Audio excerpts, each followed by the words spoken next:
Hey everyone, welcome back to our channel Simplified Learner. In the previous video, we saw how to create a dynamic profile card using pure HTML and CSS, and it is a absolute very good project for your web development part and a very good project to showcase your HTML and CSS skill. And if you are new to this channel, please subscribe our channel and press the bell icon to get the earliest notification of all the upcoming videos. And अगर आपने वो video नहीं देखा है तो link description में provide कर दूंगा, एक बार ज़रूर देखिएगा। बहुत ही बेसिक से मैंने इसको और अच्छे से समझाया है। So in this video we are going to learn something new but very popular algorithm which is use in all the languages, that is Fibonacci series. हम लोग फिबोनाची सीरीज़ का एक्सप्लेनेशन देखेंगे अच्छे से, क्या एग्जाम्पल है, किस तरह से उसको डिफाइन किया जाता है, एंड उसको हम लोग कोड करेंगे। सो let us begin with the video.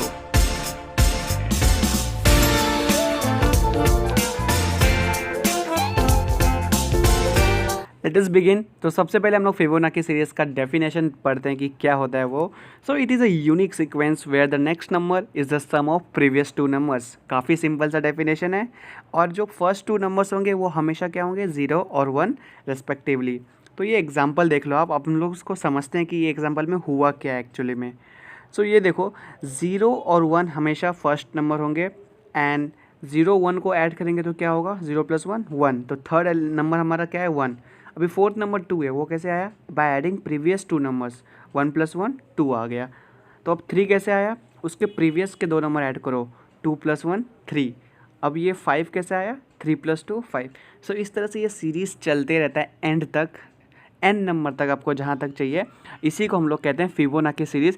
इसका मैंने जावा में कोड कर दिया है और सी में भी कोड कर दिया है। उन सब का लिंक, वीडियो का लिंक मैं प्रोवाइड कर दूंगा डिस्क्रिप्शन में। और आज हम लोग पाइथन में इसको कोड करने वाले हैं। हम लोग फिबोनाची सीरीज़ फाइंड करेंगे एन नंबर तक, जो कि यूज़र हमको खुद प्रोवाइड करेगा कि उसको कहाँ तक का फिबोनाची सीरीज़ चाहिए। सो हम लोग एक बार देख लेते हैं कि फिबोनाची सीरीज़ का फंक्शन किस तरह से हम लोग मैथमेटिकल टर्म्स में लिख सकते हैं। सो देख लो यहाँ पे एफ एन जो होता है एक फंक्शन है जिसमें एन टर्म्स है। तो उसका 0 कब होगा, जब n = 0 होगा। 1 कब होगा, जब n = 1 होगा। अगर 1 से बड़ा रहा तो वो किस तरह का फॉर्मूला यूज़ करेगा, fn-1 + fn-2। सो समझ लो, अगर n हमारा 2 रहा तब वो किस तरह से काम करेगा। देखो, सो 2 - 1 कितना होता है, 1। तो f(1) हो गया। f(1) कितना है बताओ, f(1) कितना हुआ, 1 हो गया। ओके, एंड अगर f(2 - 2) मतलब 0, तो 1 + 0 कितना हो जाएगा, 1। तो अगर हमारा n 2 है तो हमको आउटपुट में क्या मिलेगा, 1 मिलेगा। ओके, तो इस तरह से ये इक्वेशन काम करता है। इसको आप नोट डाउन करो पेन पेंसिल से पेपर में, एंड एक बार को अलग अलग n का वैल्यू डाल के चेक करो कि ये फिबोनाची सीरीज़ काम कर रहा है कि नहीं। बस यही एक फंक्शन है जो कि बहुत इंपॉर्टेंट है फिबोनाची सीरीज़ में। एंड इसके बाद हम लोग कोड देखेंगे जो कि बहुत ज़्यादा सिंपल होगा, एंड आपको डिटेल में समझ जाएगा कि किस तरह से फंक्शन करता है Fibonacci series. So let us code.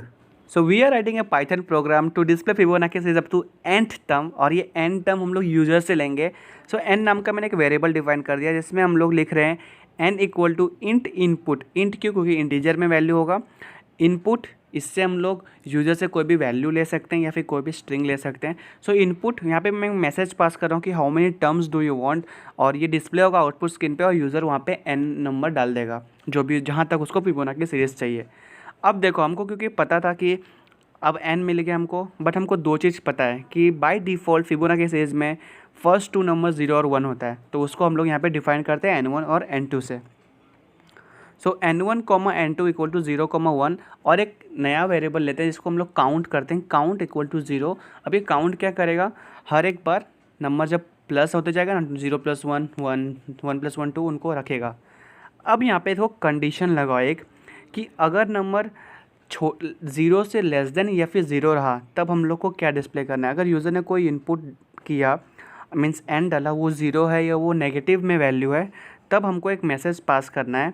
Message pass कर देंगे कि please enter a positive integer या फिर पॉजिटिव नंबर, क्योंकि फिबोनाची सीरीज़ सिर्फ पॉजिटिव नंबर पे ही काम करता है। अगर यूज़र ने -1 डाल दिया तो वो कैसे प्रोसीड करेगा, क्योंकि ये फिबोनाची सीरीज़ स्टार्ट ही होता है 0 से।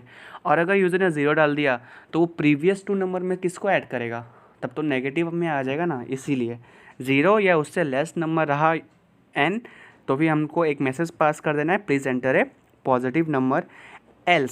एल्स मीन्स अगर वो 0 नहीं रहा या नेगेटिव नहीं रहा तब क्या होगा, 1 या उससे बड़ा ही होगा, तब क्या कंडीशन अप्लाई होगा। तो एल्स इफ़, तो देखो अब हम लोग यहाँ पे कैलकुलेशन करते हैं। Else if n equal to 1, और अगर यूज़र ने जो इनपुट डाला वो 1 रहा, तो फिबोनाची सीरीज अप टू 1 एक टर्म के लिए क्या होगा, 0 ही होगा ना। सो हम लोग प्रिंट करेंगे Fibonacci series up to n is, और हम लोग प्रिंट कर देंगे n1 को, क्यों, 0 को। ये कैसे आया, आप उस फार्मूला में डाल के देखो, fn वाला फार्मूला है जो fn-1 प्लस fn-2 वाले फार्मूला में n का वैल्यू 1 डाल के देखो, ओके, तो आपको वहाँ पे वैल्यू मिल जाएगा।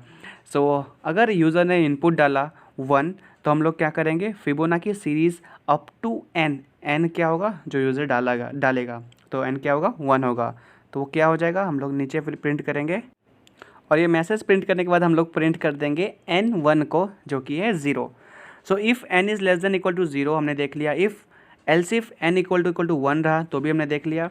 सो अब हम लोग देखते हैं कि एल्स कंडीशन, कि अगर n जो यूज़र इनपुट करेगा वो 1 से बड़ा रहा तब क्या होगा। सो हम लोग एक मैसेज पास करेंगे कि प्रिंट और Fibonacci series up to n means जो भी यूज़र डालेगा वो क्या होगा, अब हम लोग नीचे प्रिंट करेंगे उसको। सो फिबोनाची सीरीज़ अप टू, फिर डबल कोट्स के बाहर आएंगे हम लोग, कॉमा डाल के n लिखेंगे, फिर से कॉमा डालेंगे एंड डबल कोट्स के अंदर कॉलन डालेंगे, तो ये परफेक्ट सेंटेंस एक प्रिंट हो जाएगा, एक मैसेज प्रिंट हो जाएगा आउटपुट स्क्रीन पे। अब देखो क्या करेंगे, हम लोग वाइल लूप लगाएंगे काउंट लेस देन n तक। तो अगर हमारा n 2 रहा तो काउंट अभी फ़िलहाल 0 है, तो वो कहाँ तक बढ़ेगा, 0 से 1 जाएगा, 1 से 2 तक जाएगा। तो जितना n यूज़र इनपुट करेगा वहाँ तक ये वाइल लूप घूमते जाएगा। सो प्रिंट करेंगे हम लोग n1 को, सबसे पहले n1 क्या है, अभी फ़िलहाल 0 है, क्योंकि 0 होगा, फिर काउंट जाएगा 1 पे तो 0 + 1 होगा, फिर 2 पे जाएगा 0 + 1 + 1 होगा, इस तरह से वो फिबोनाची सीरीज़ में एडिशन करते जाएगा।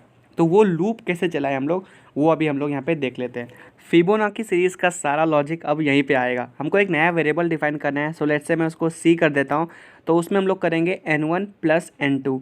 सपोज़ कि यूज़र ने n डाला 3, तब क्या करेगा, सबसे पहले वो 0th पोजीशन को प्लस करेगा। सो 0 + 1 उसको कर लिया, और उसको एक नए वेरिएबल में मैंने स्टोर किया यहाँ पे x, लेट से c मैच नहीं हो रहा था, मतलब काउंट और c सेम हो रहा था, इसलिए मैंने एक को x ले लिया। अब क्या करेगा, जो हमारा इनिशियली n2 था वो अब n1 बन जाएगा। हम आगे बढ़ रहे हैं ना लूप में, तो इसको स्वैप करना बोलते हैं। एंड फिर n2 क्या हो जाएगा, वो हमारा x बन जाएगा, जो कि स्टोर करेगा इन वैल्यूज़ को, और काउंट प्लस इक्वल टू 1, वो एक एक वैल्यू आगे बढ़ते जाएगा। अब यहाँ देखो हम लोग क्या किए, सबसे पहले हमारा n1 0 है, n2 1 है, ओके। तो क्या करेगा, एक नया वेरिएबल लेगा x, जिसमें स्टोर करेगा n1 + n2। सो अभी x क्या हो गया, हमारा 1 हो गया। अब देखो एक परफॉर्म करने के बाद इक्वेशन क्या होगा, ये आगे बढ़ेगा लूप, ठीक है। अब जो हमारा n1 है वो बन जाएगा n1 = n2 बन जाएगा। अभी n2 पहले 1 था, अब वो n1 बन जाएगा। तो देखो मैं कलर चेंज कर रहा हूँ यहाँ पे। तो आप समझे स्वैपिंग के बाद क्या हुआ, जैसे वाइल लूप आगे बढ़ा तब जो n2 था 1, वो अब बन चुका है n1, और इन दोनों का एडिशन करके जो भी वैल्यू आया वो अब n2 में हो गया, और x अभी कहाँ पे हमारा पॉइंट कर रहा है, ये 2 पे। तो इस तरह से ये लूप आगे बढ़ते जाएगा जब तक n से छोटा नहीं हो जाता है हमारा काउंट, ओके। सो ये रहा हमारा फिबोनाची सीरीज़ का एक सिंपल सा कोड है, x = n1 + n2, n1 = n2, ये स्वैप हुआ, और फिर बाद में n2 का वैल्यू कहाँ स्टोर हो रहा है, हमारा x में, और काउंट हम लोग आगे एक एक करके बढ़ाते जाएंगे जब तक वो छोटा नहीं हो जाता है n से। अब इसको रन करके देखते हैं कि आउटपुट हमारा क्या आता है। तो देखो हाउ मेनी टर्म्स, तो लेट्स से मैं 0 डालूंगा, जैसे मैं 0 डाला यहाँ पर क्या बोल रहा है ये, please enter a positive number. और अगर हमने यहाँ पे 1 डाला तो फिबोनाची सीरीज़ अप टू 1 क्या है, हमारा 0 है, जो कि हमारा n1 था 0। अब हम लोग को एक बड़ा वैल्यू डाल के देखते हैं, तब देखते हैं आउटपुट किस तरह से आता है। So how many terms, let's say 5 terms. तो 0 1 1 + 1 1 आ गया यहाँ पे, देखो 1 + 1 2 2 2 + 1 3, इस तरह से फिबोनाची सीरीज़ यहाँ पे कैलकुलेट होके आ गया है। तो कुछ और एग्जांपल्स देखते हैं। So let's say 10। सो देखो 0 1 हमारा इनिशियल नंबर, फिर 0 + 1 1 1 + 1 2 2 + 1 3 3 + 2 5 5 + 3 8, इस तरह से ये लूप चलते गया जब तक n से छोटा ना हो गया। सो इस तरह से फिबोनाची सीरीज़ काम करता है। ये कोड मैंने जावा में, सी में ऑलरेडी लिख लिया था, पाइथन में भी मैंने प्रोवाइड कर दिया आप सभी को। सारे लैंग्वेज में इसको एक्सप्लोर करो, ट्राई करो। मेन इसका फंक्शन समझो कि फंक्शन क्या करता है, अगर 0 रहेगा तो 0 होगा, 1 रहेगा तो 1 होगा, एन अगर 1 से बड़ा रहा तो कौन सा फॉर्मूला यूज़ करेंगे, fn-1 प्लस fn-2। सो इस तरह से फिबोनाची सीरीज़ काम करता है। देखो अगर मैं कोई और टर्म ले लूँ, जैसे यहाँ पे मैं 15 करूँ, तब देखो क्या होता है, देख लो नंबर किस तरह से इंक्रीज़ होते जा रहा है। तो जितना बड़ा एन होगा उतना ज़्यादा कॉम्प्लेक्सिटी बढ़ेगा हमारे सिस्टम का, हमारे एल्गोरिदम का, एंड फिबोनाची सीरीज़ इस तरह से काम करता है। तो एक बार हम लोग डेफिनेशन सबको फिर से देख लेते हैं, फार्मूला देख लेते हैं, एंड कोड तो आपके सामने ये है ही। सो देख लो कुछ इस तरह से हमने पूरा तैयार किया था फंक्शन को, n1 n2 ऐसे बढ़ रहा था, फिबोनाची सीरीज़ इस तरह से था। एंड शेयर करो वीडियो को अपने फ्रेंड्स के साथ जो फर्स्ट ईयर में है और जिसको फिबोनाची सीरीज़ पढ़ना है, एंड हैप्पी लर्निंग।